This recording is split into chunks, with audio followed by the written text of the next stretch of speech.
Oke, selamat siang teman-teman semua. Kita ketemu lagi ya di video pembelajaran pengembangan aplikasi Scratch menggunakan teknik machine learning. Nah, teman-teman, mulai saat ini segala sesuatu yang akan kita pelajari selalu kita hubungkan dengan machine learning atau artificial intelligence ya.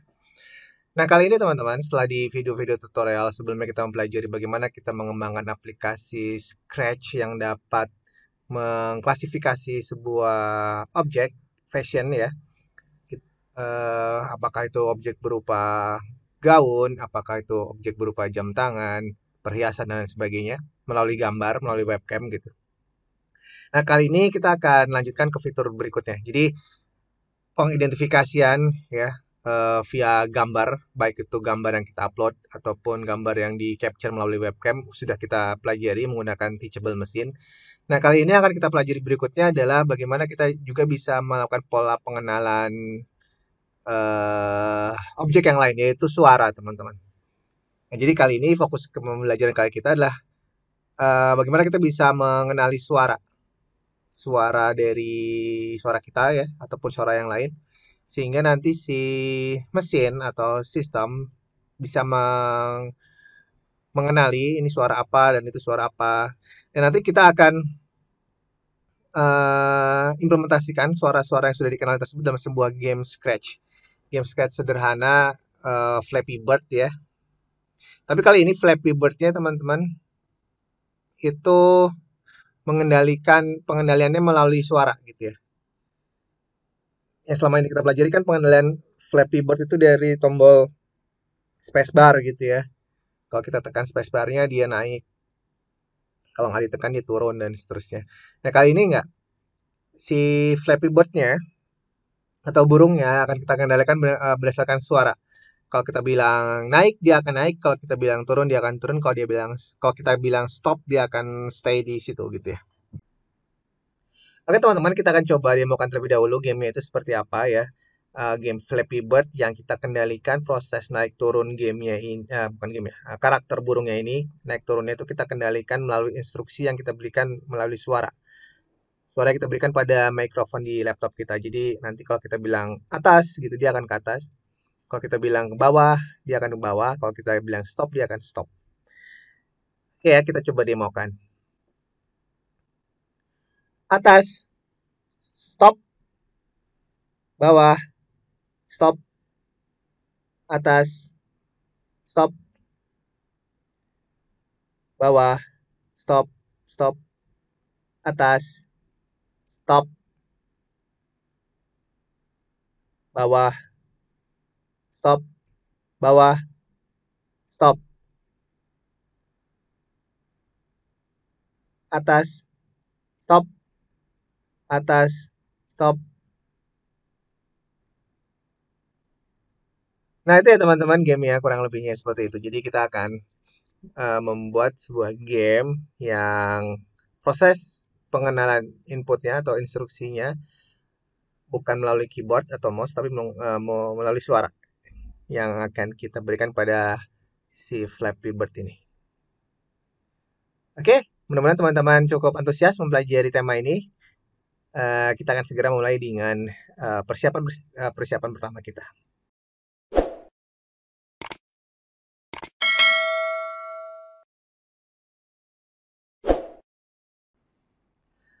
Nah, teman-teman semua, kita akan buka lagi tools yang sebelumnya sudah pernah kita gunakan, yaitu em, Google Teachable Machine ya. Atau saya buka link baru deh ya. Nah, ini kita ketikkan di sini Google Teachable Machine. Kita klik di link yang pertama itu. Nah, di sini kita akan dapatkan dashboard halaman pertama dari Google Teachable Machine ini.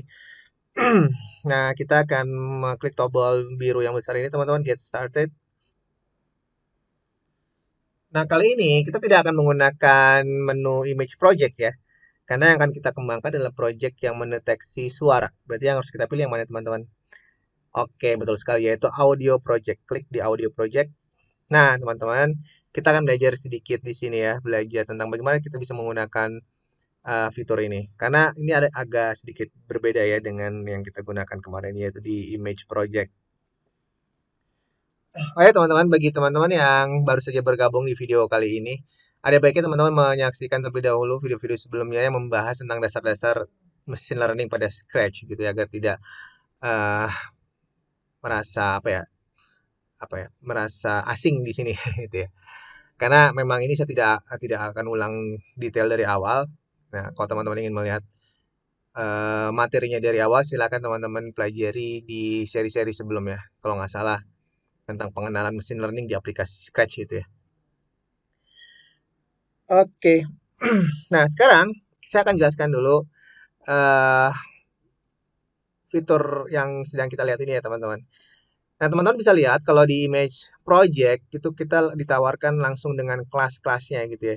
Kelas 1 dan kelas 2 defaultnya itu seperti itu.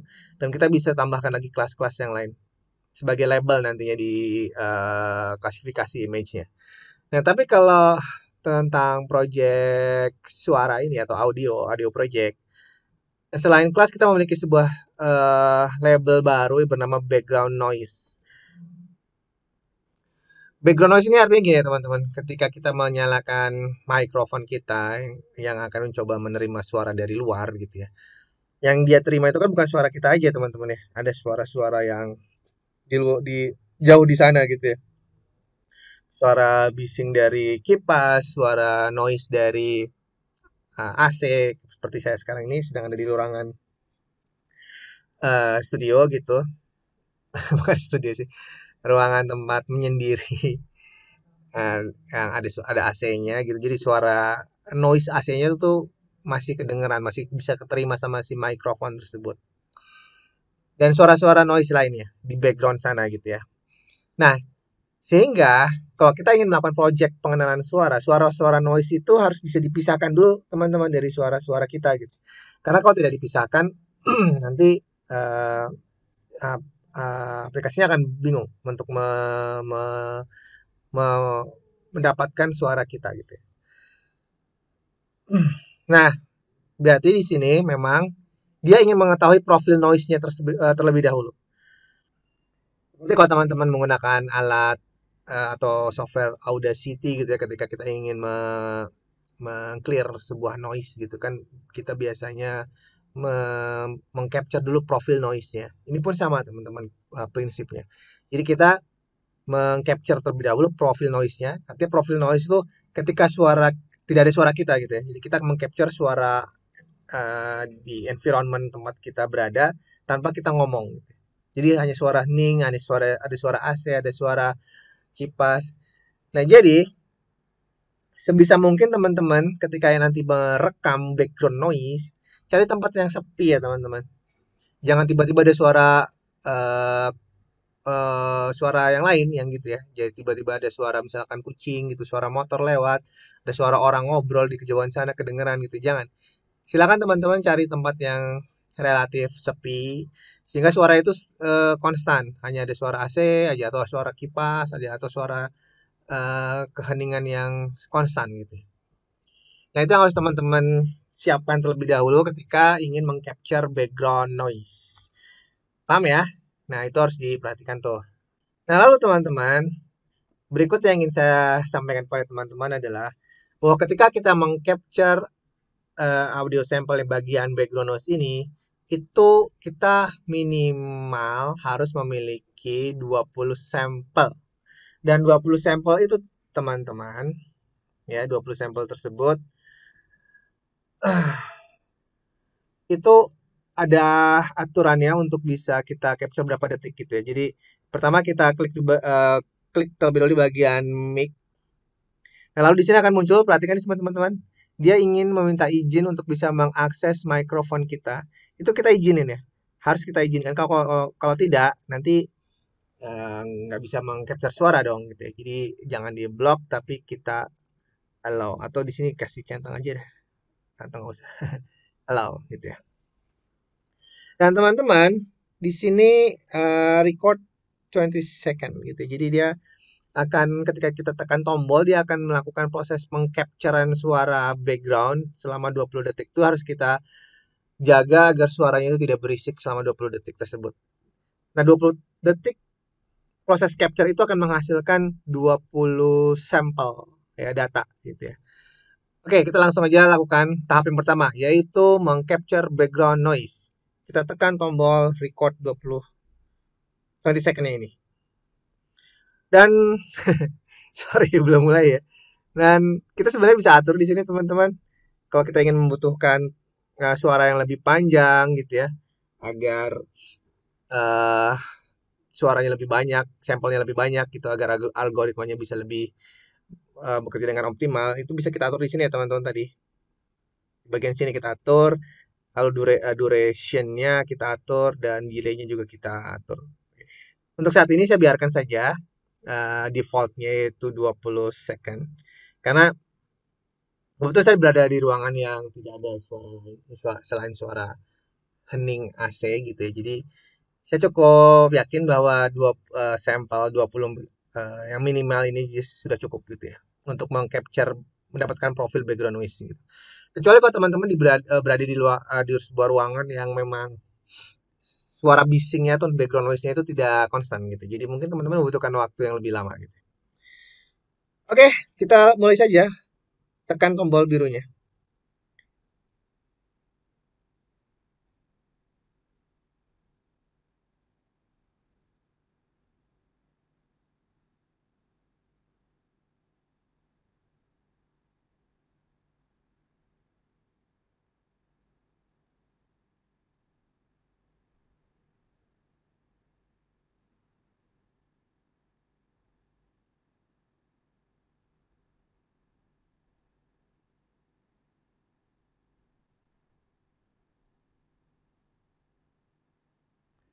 Oke, sudah selesai. Di sini kita sudah mengcapture tadi background noise-nya dan menghasilkan suara ini ya.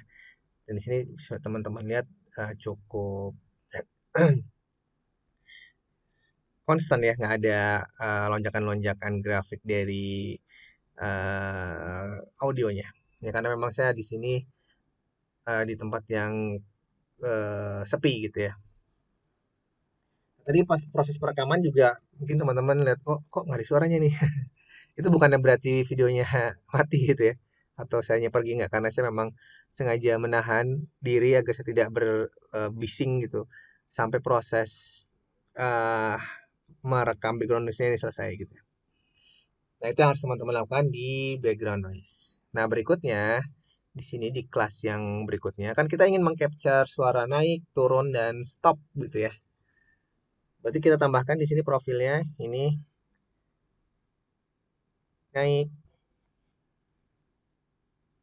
Kalau kita tambahkan kelas baru, turun, dan stop. Oke, nah sekarang teman-teman bisa lihat di situ ya, bahwa untuk kelas-kelas audio ini itu dia membutuhkan minimal ada 8 sampel suara. Oke ya. Nah, kita tekan mic-nya. Nah, berikutnya teman-teman untuk yang suara naik ini saya akan rubah pengaturannya, tidak 2 detik, terlalu cepat ya 2 detik ya teman-teman. Nanti 2 detik belum jadi 8 sampel, belum jadi 8 sampel, saya harus ulang beberapa kali. Jadi saya membuat simpel aja, di sini saya akan tambahkan menjadi 30 detik seperti itu. Save setting ya.